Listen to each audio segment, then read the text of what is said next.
You've just been born in 404 BC Sparta, the most feared city in Greece. At least that is what the poets say.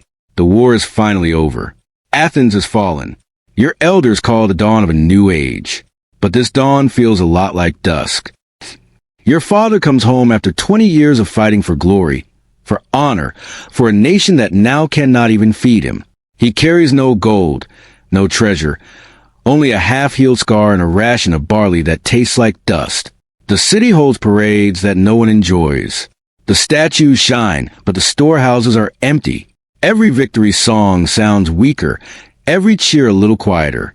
Soldiers march through the streets in torn cloaks, men who defeated the greatest navy in Greece, now waiting for food from the helots they are meant to rule. In the fields, the helots whisper.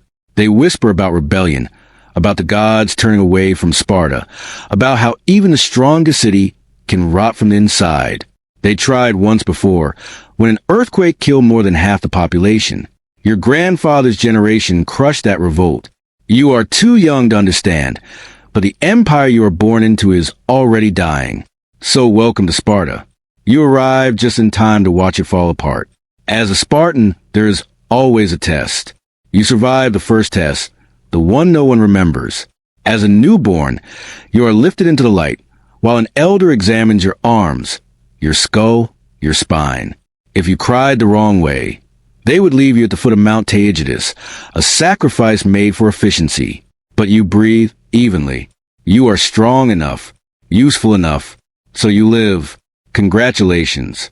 Your mother raises you quietly. She does not sing. Spartan mothers are not supposed to. Instead, she teaches you posture, silence, and how to stare without blinking when other children cry. You learn that laughter is dangerous. It makes you look human. By the age of 6, you already know hunger. The helots grow your food, but you are taught to hate them for it. You are told that a true Spartan does not rely on slaves, even as you eat the bread they baked that morning. The contradictions do not bother you. You are too busy learning how to stand perfectly still for hours at a time. Then comes age 7, the cutoff, the end of softness. They take you from your mother's arms without ceremony. No tears, no goodbyes, no looking back. You are now property of the Agoge, the great Spartan system that turns children into weapons. The elders shave your head, strip your clothes, and tell you that comfort is a foreign disease. You sleep on reeds. You eat what you can steal. If you are caught, you are beaten, not for stealing, but for getting caught. Pain becomes your first language. Obedience becomes your second. You march barefoot in winter. You chant songs about discipline while your stomach twists with hunger. You learn to kill animals, then fight boys your own age until one of you stops breathing. They call it training. You call it needless bloodshed. By 13, you have seen friends die from infection, starvation, and exhaustion. The instructors call it purification. The weak are burned away so the strong can remain. No one cries. You do not even know how anymore. You are shaped into silence, sharpened into a tool. The elders say you are becoming a true Spartan, but you are not becoming anything. You are being erased, one lesson at a time. At 16, you finish the Agoge.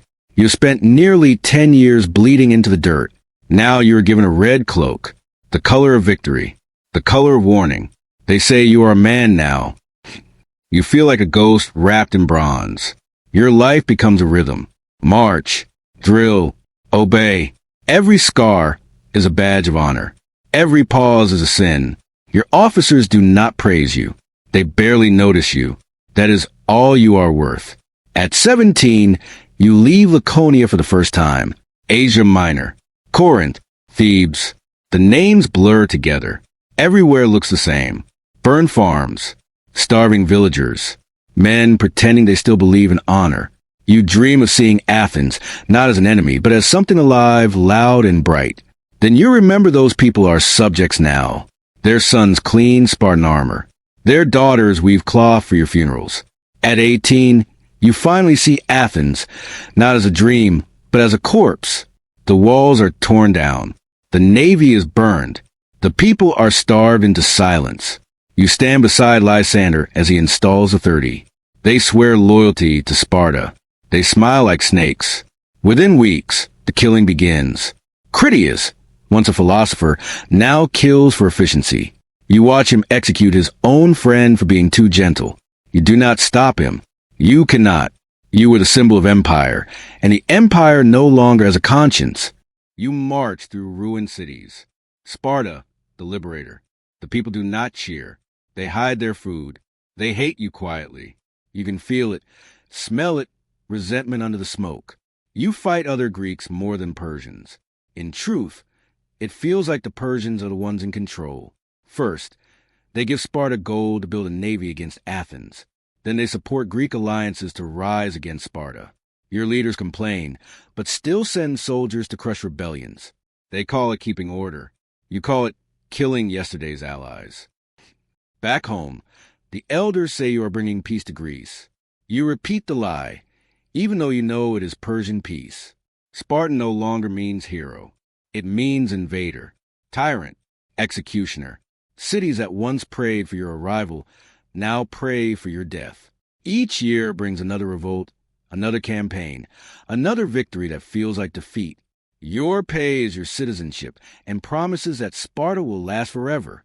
But forever feels smaller every year. The ranks grow thin. Too many names never come back. Even the veterans look hollow, repeating discipline like a prayer, because the truth is too painful. You win battles. You lose everything else. Glory is no longer a reward. It is a leash, polished, heavy, impossible to break. You were trained to conquer. No one told you that conquering meant becoming the guard of your own collapse. Inside Sparta, the rock grows louder. The ephors, 5 old men, see enemies everywhere. They ban travel, luxury, and foreign speech. They kill reformers at night and call it purification. They send spies into every barracks and every home. While they preach simplicity, they feast on silver and Persian gold. You, the soldier, live on barley and pride. They, the rulers, live on silk and fear. You once believed discipline made you strong. Now you see it only keeps you obedient. Every order feels smaller. Every victory feels fake. You fought for equality and the perfect city of warriors. Now all you see is fear wrapped in bronze. Sparta won the war, then built a cage strong enough to trap itself. The wars may have ended, but hunger remains.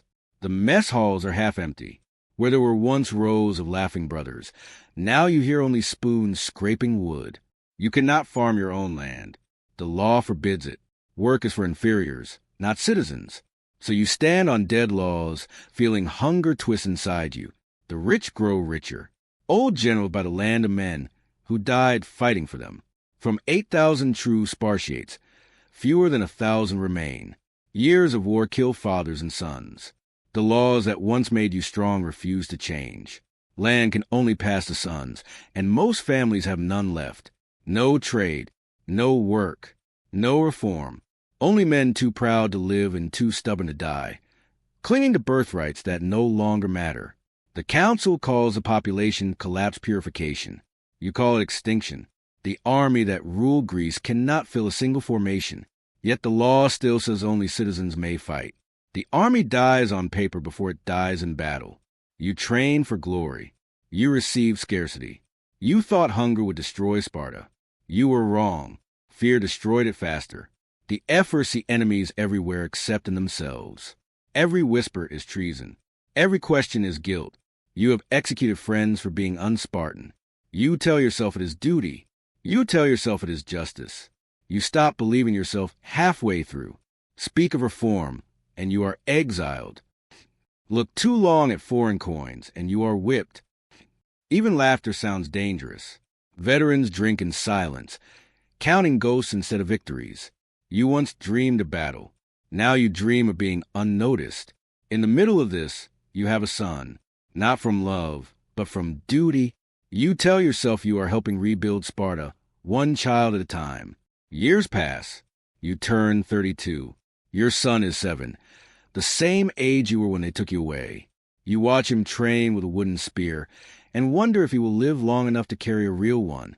You wonder what kind of world you have given him. A city afraid of itself. A legacy carved from stone and fear.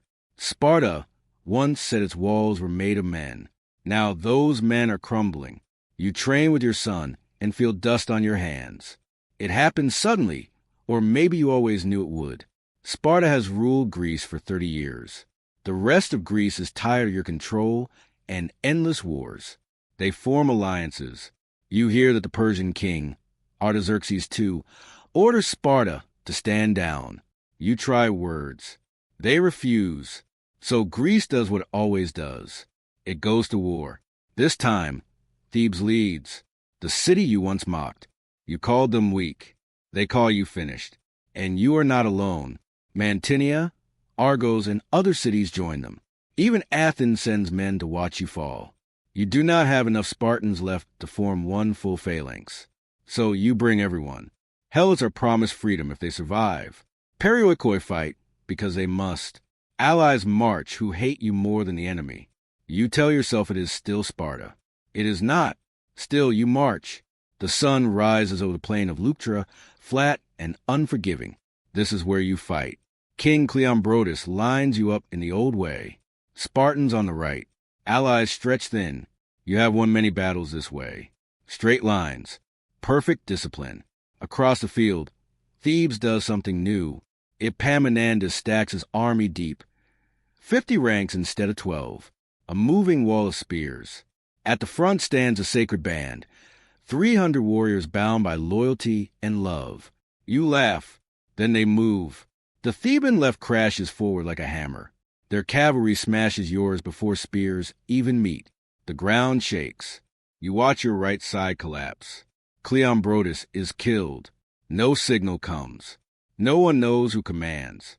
You brace your shield, waiting for the push to stop. It does not. The Theban wedge tears through your line like rotten wood. You try to hold, to stand, to be Spartan. But your left is gone. Allies flee. Dust turns red. Then the impossible happens. The Spartan phalanx breaks. Shields fall. The one thing never meant to fall. When it ends, 400 true Sparti lie dead. Nearly half of what remains. The rest flee, not from Thebes, but from Sparta, because you know what awaits survivors. A Spartan who lives through defeat is not a veteran. He is a trembler, and you are one of them. You do not fear death. You fear living. The field of Leuctra is silent now. The myth of Sparta dies with retreating footsteps. You return to a city of widows. The gates stand open. No cheers, no sons, no harvest. Only grief grows in Sparta. The news spreads faster than your march. Epaminondas has done what no enemy could. He frees the Messenian helots and builds new cities on your land. Messenia is gone. You lose more than land. You lose purpose. Without slaves, warriors starve. Without war, they rot. Without warriors, Sparta is nothing. Boys still chant old songs in the Agoge, but no one believes them. Sparta does not burn. It fades. Each year, fewer citizens. Each funeral, another empty name. You see the truth. Sparta did not die at Leuctra. It died when discipline replaced meaning, when obedience replaced soul. You were born to conquer others. You ended by conquering yourselves. You died decades later, old and bitter. Your son's generation tries to revive Sparta. They fail. So does the next. Greece finally accepts that Sparta is gone. Centuries pass. Rome rises and studies your ruins. Philosophers praise you. Tourists call you legendary. Gamers call you unstoppable. But you know the truth. You were not gods of war. You were men who forgot how to live. When the fighting ended, so did you. The spears rust. The songs fade. The ghosts of Sparta march on. Perfectly aligned. Forever disciplined. Forever dead.